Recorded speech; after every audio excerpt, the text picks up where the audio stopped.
I mean, it seems like he's kind of taken over that spot. What are your impressions, your thoughts on him? Yeah, he's done a really good job, and he's kind of like that blue-collar story. He came in here, he's, flirted around with the guard spot throughout, spring, and then obviously we had Myron Cunningham leave.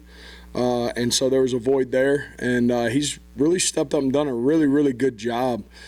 Just handles his business, and I think at times that's kind of what that's what you need at left tackle. You need a left tackle you can trust. Obviously in the NFL, that's why they pay him the big bucks. They need somebody they can trust, and he's been really sound out there. He's gotten a lot better in his pass protection technique, and he works at it. He's a kid that he knows what his deficiencies are. He's smart enough to know what his deficiencies are, plays to his strengths, and he goes out there to work every day, and he's really gotten some good action versus Drew Sanders, coming off the edge, and some live rushers coming around there and he's done a really, really good job with it.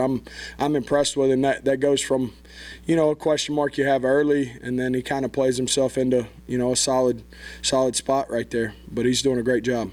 I think with that being the only open spot as far as not having a returning starter, a lot of us thought that maybe Takias Crawford would be over there competing there, but you guys have put him over on the right side. Just your thinkings behind. Yeah, there's some, you can go down the wormhole on it, and you sit on the board and depth chart and who goes down here, who goes down here. Bo's been taking a lot of center reps as well in the event, something were to happen to Rick or one of the other centers.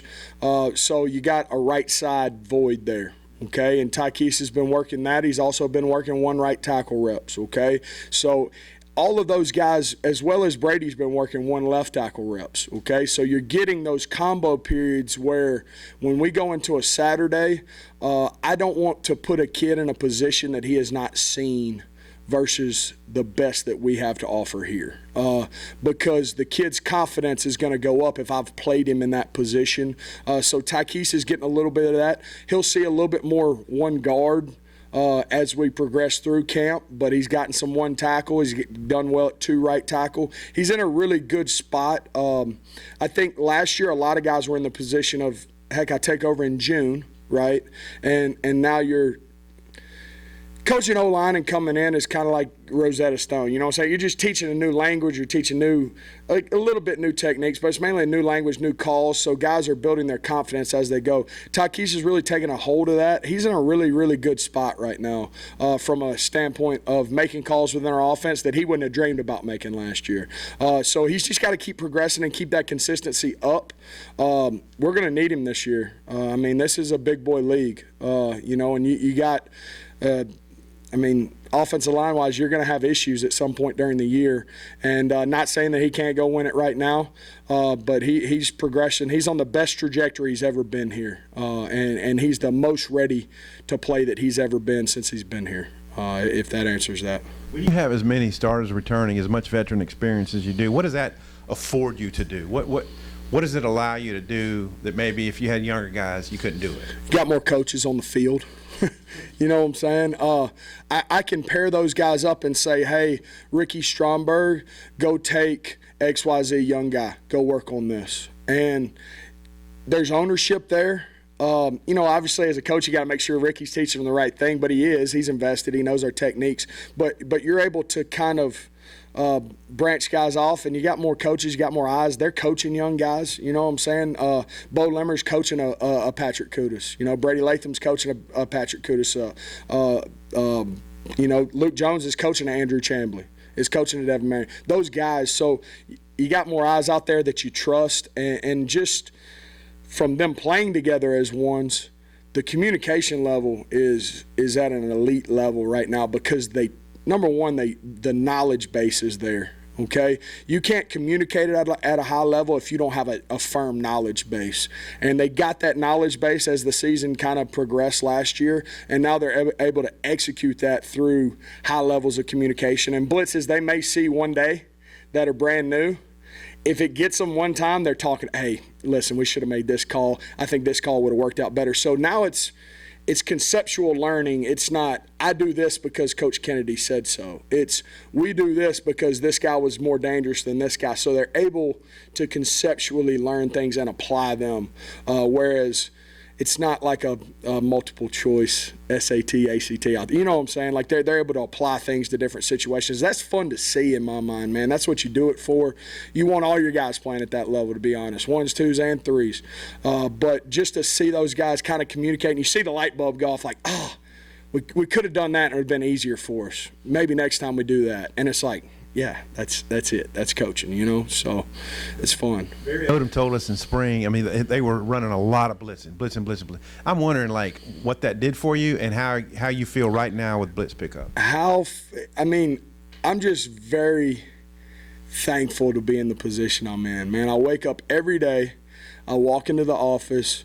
Coach Pittman's at the head hog office down there. One of the best, the best O-line coach in the game.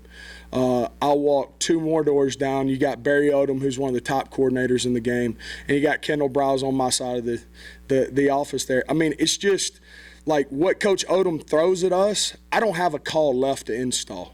You know what I'm saying? Like, I don't have a call left. And that's what I was telling the guys today is we've seen a lot of variations of looks, and I'm just thankful we get to see it. It makes me a better coach. You know what I'm saying? Going against a guy like Coach Odom, who's a premier guy in the country, who's going to put you in situations where you got to be on it, you know. And that's made me a better coach. It's made our players better players. And it just brings your whole organization up when you're around really, really good football coaches. So, you know, hats off to those guys. They put us in situations where, oh, man, we got to go over this in meetings. You know what I'm saying? And we should. You know what I'm saying? If you're checking your oil the right way and you're preparing for an SEC slate, you should have those meetings. And you're going to have those reps in practice where, dang, forgot to cover that. That's bad on me. And I take it and I grow as a coach. But, man, I'm just thankful for that. I'm happy to be here every day and get to work and see those guys operate, especially being a younger guy, seeing that. It's a lot of fun, man. It really is. How are y'all doing it? Yeah, I tell you what, we're doing that communication that we talked about helps us a lot, and we've done a lot better at picking up first sight blitzes, what I'm calling the first time we see it, and applying our concepts. We're doing the best we've ever done in that situation. Now, is that super realistic within SEC slate? Not really, because you're going to see blitzes on tape. You're going to be able to prepare for them. But it is really encouraging to see certain blitzes in practice and be able to pick them up just by applying what we know. And we're doing a really good job with it. You know, obviously, Barry gets me some days, and we get him some other days. So it's a tit for tat type deal. It's a heavyweight boxing matchup in the box there. So, but we're at a high level right now. But that's what I tell the guys, not to get on another deal, but you know, the standard last year was lower than what it is this year. And sometimes we would miss blitzes last year, and it was like, oh, we got to do. This year, it's not. It's more so on the players. Like, hey, let's go. We know that, you know. So that's how you build great programs and great organizations. Is the standard has to increase. You know, not necessarily with the expectations, but it's just got to increase off of being around each other and playing the game together. And I've had that comparison with the O-line. Hey, last year, that would have been an okay practice. This year, that's a bad practice, you know. So we got to keep building it and keep rising the standard around here to get where we want to get to.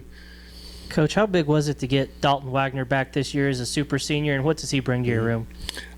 You know, he's the old man of the room. He's really smart. He's seen a lot of looks. Golly, he's been through the ebbs and flows of this thing, man. He's been through it all.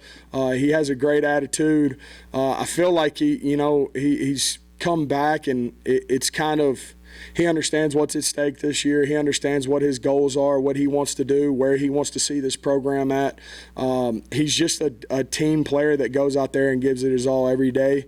And you're going to want some different things out of Dalton here or there. Man, I wish he could do that. Man, he's going to lay it on the line for Arkansas every day. And you love those guys in your room. They're great for your room. They're great for your team. They're great for everything. And he's just done a really good job. I think he's cut 2 or 3% body fat, you know, which, you know, he's still one of the largest humans I've been around, but he's trimmed up. He's done a good job with Coach Walker in the weight room and kind of preparing for this last hoorah and, go to achieve some dreams. And he's a team-first guy. There's nothing about him that's individual. He's just got goals to see everybody else be happy, see everybody else win, typical O-line guy. Coach Pittman was telling us the other day that he thinks Patrick Kutas is a guy that could make a push for the 2 deep. What have been your early impressions of him, and where all is he working for you? All right, he's primarily at right guard, okay, and Patrick comes to us from a great program, Christian Brothers out of Memphis. He's really a kid that is he's a unique athlete, man. He is a very, very large guy that's super strong through his hands. He's going to have a really, really bright future here. It's just like every high school guy that comes in here in the trenches, the speed of the game, and there's glimpses of Patrick Kutas like, holy smokes, as a freshman, you know what I'm saying? And then there's other plays where it's, oh, that's a freshman, and that's no knock on Kutas. He's doing a phenomenal job, but just getting to that consistent level of play with guys at a high level. Because he's getting some reps with the 2s, and he's got to compete with different guys, and it's a good battle out there, and he's doing a phenomenal job, especially for a kid that didn't get the spring portion of grasping our offense and knowing what to do. And it's kind of crazy to look up. He's I'm in a time warp right now, but 8 days? 8 days of practice, 9 days of practice, something like that. That's his number of practices he has been with this team, and you got to take a step back sometimes and say, man, he's progressing really, really well for where he's at, and I'm excited about him. He's a good player. Assume Luke Jones is your left tackle. We've talked about Ty Keys. Okay, that's 6. Yep. I know Sam's talked about, like to have about 7 or 8 kids ready to play. Who would be some of those other? I'm not necessarily who would be those other 2, but who's in contention for those other spots? Yeah, I'll just kind of go from left to right, and it's going to be a handful. So that's a good thing, right? You don't want to be let me try and get to 7. I'm gonna give you an over, and then we'll figure it out in these practices, right? You got Andrew Chandler's running 2 left tackle. You got Devin Manuel, who's had reps at 2 left tackle as well. Okay, they're in the mix. Jalen St. John's in the mix.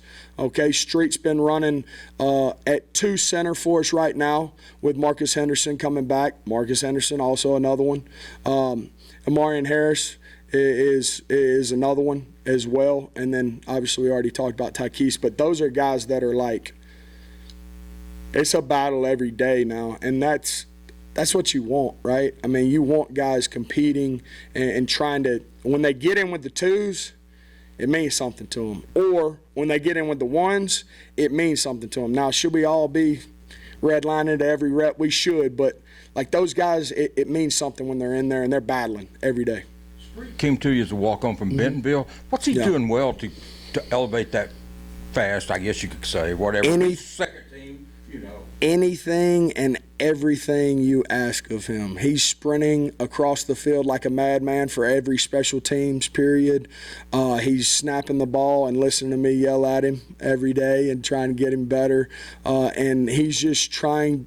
He's a battler, man. He's just a he loves Arkansas, man. He loves being here. He loves the Hogs.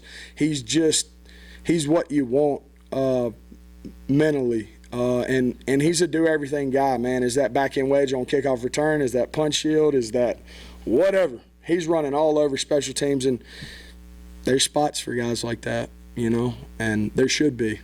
You feel pretty good about the walk-ons you've got on the offensive line? I know some of them are just freshmen that just come in, but you feel pretty good about where it's going in that direction? Yeah, I got a soft spot in my heart. I was a walk-on, so I keep track of those guys, man, and keep them motivated. But, Brooks Edmondson out of Bryant, he's got a future. Kai Hamilton and, you got Brock Burns. Both, they're going to be valuable guys. And that's kind of the thing with those guys is like you got to work in your bubble to make you the best you can be, and you never know when your number's going to get dialed up. For instance, Street, I don't think if we were hinging bets, I don't think Street would think he would be in the position he's in right now. But he is, because he's worked his tail off to get there, and he earned it. And, he's in contention for those things. And those 3 guys fit that same mold. They'll do anything you ask, and they're doing a really, really good job. I'm glad to have them here in our room. Coach Pittman talked about how you and him had a conversation about Luke Jones, how you don't really talk about him because you don't notice him doing things wrong. Is it you still feel that way? You just feel like, that left tackle spot's really good right now? Yeah. I'm an O-line coach, so I go through everything with a microscope, all right? We're still coaching him as hard as we can every single day. You with me? Because that's what I do. But there's not a lot of, dang, moments. You know what I'm saying? Like, golly, we got to do this. And that's what you don't want. But, like, from a get better perspective, like, everybody's a long way off. You know what I'm saying? You take it through a microscopic view of, hey, we got to fix this angle. Hey, we got to fix this. Nobody's there. Nobody's like, all right, left tackle, I'll watch all these other guys. But, what he's done and what he's transitioned from in those moments, that's what he's gotten to, and that's what's important, obviously, and that's what Coach Pittman referenced. In the O-line room, though, he gets it a little bit. He gets it a little bit more than just looking past it. And also, he said that Chambly was the only guy in the scrimmage that went off and didn't come back, but saw him at practice day. He's okay? Yeah, just some shoulder stuff. You get these freshmen in here in SEC style. And, man, we get after it. I mean, you guys have seen it. I mean, we get after it out there. A little bit, that's a shock to their system. Things are moving fast. People are really, really strong. You go from a high school where you're the strongest, you're the biggest guy, and you show up and everybody's strong and big. And your body has to have time to adjust to that. And there's just some things shoulder-wise, just banged up a little bit, and that's just contact. And, he's got Dave will take care of him, and Coach Walker will do a great job getting him there in the strength program as well, and, getting his body ready for that daily grind. With Chambly and then with Marion Harris, just obviously some highly ranked recruits in the state, but what have you seen from them since you actually, have had them for a little while that makes them unique athletes? Yeah, I think on the Chambly deal, he's a long, rangy kid that can move, man. And, like, those are the two kids, like, that's a great nucleus of an O-line recruiting class. They're kids in the state who they're coming here, and they really, really love being here. Chambly's, he's the more rangier guy, kind of super athletic. E. Harris is man, he's a large kid, man. He's a large, powerful kid. We've been flexing him in at guard, but, man, he also is athletic enough to flex out to tackle. And, he's a little bit more guard tackle flex player, where Chambly is a true tackle. But, man, I really enjoy those kids. I enjoy coaching them, and they're really sharp kids in the meeting room for just being freshmen. They're, Chambly texted me the other day after practice. He had videoed it on his phone and said, hey, Coach, do I need to make this call or this call? And, like, that type of investment from freshmen is really, really impressive when you're talking about building for the future. And I'm not saying he can't come out here and help us tomorrow, but, like, for your future as an offensive line room and where we want to be and be viewed at on a national scale, that's the type of kids you need in the room. And I'm floored to have them. Just one thing on E. Harris.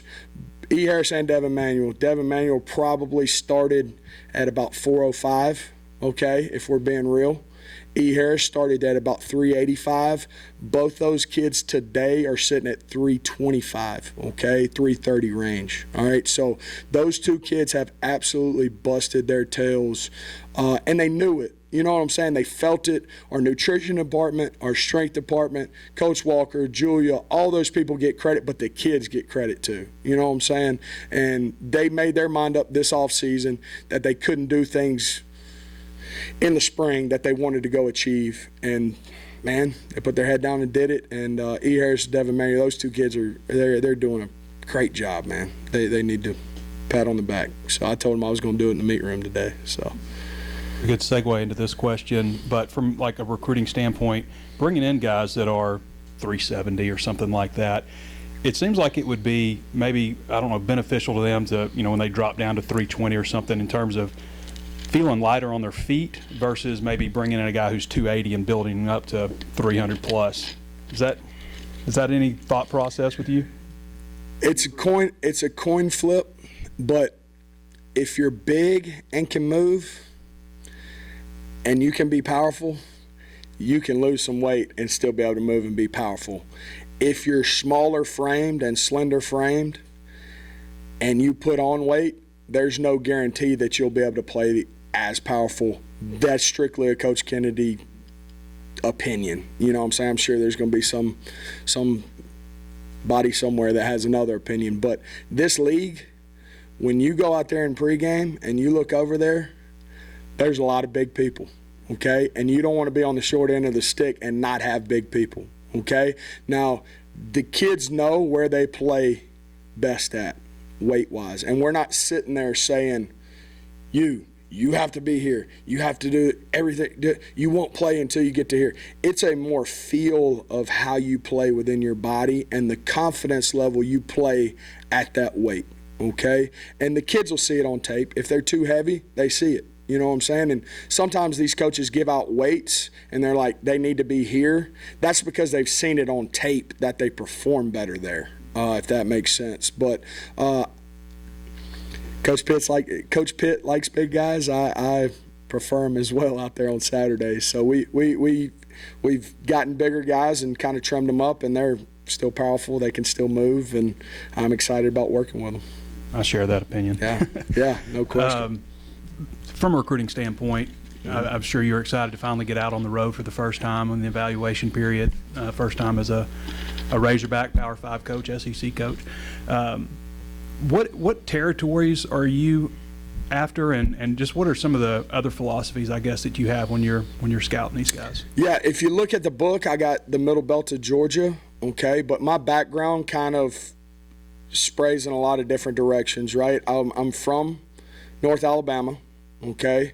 I spent time in Georgia, okay, the West Georgia area. I was with Georgia, or was at Georgia with Coach, and have got buddies all through that. And then I've also got a Louisiana piece where obviously I was at Tulane for 2 years, and then I graduated from Southeastern Louisiana University, so I've got buddies in Louisiana as well from a recruiting standpoint. So if you look at it on paper, it's Georgia.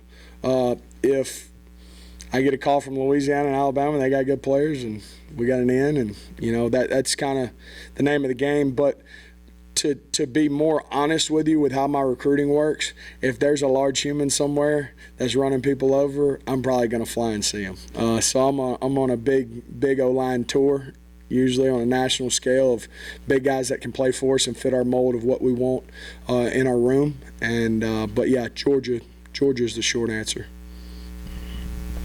How's Ethan Henderson coming along? He's the one freshman we don't hear about. Yeah, Eli Henderson, he's coming along. He's playing center. He's getting 3 reps with the center, and also 3 reps with the guard. And he's coming along every day. I actually had a really, a pretty good scrimmage the other day.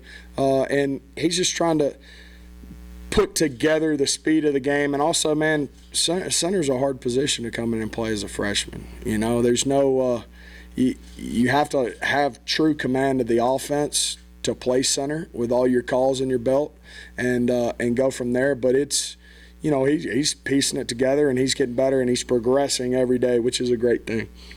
One kid wasn't really highly recruited or forced the hype was Terry Hampton on defense from Arkansas State, but everybody that comes in here brags about Terry Hampton. What's he doing well against? Yeah, you better watch out now. I mean, he's hard to dig out of there. Now he's got.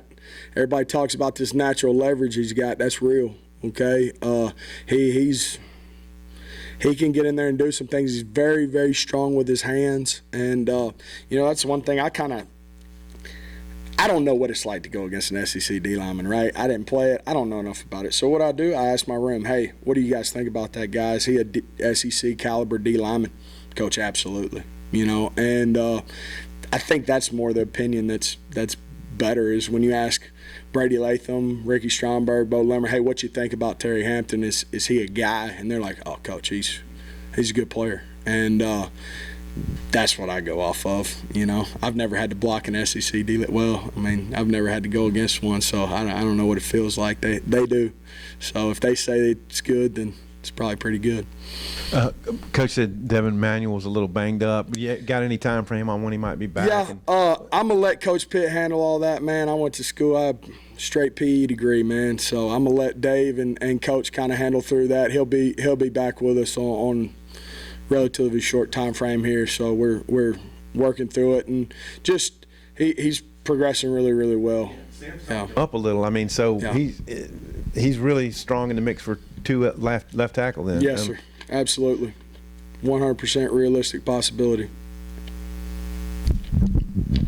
Congrats on your engagement. Man, I appreciate it.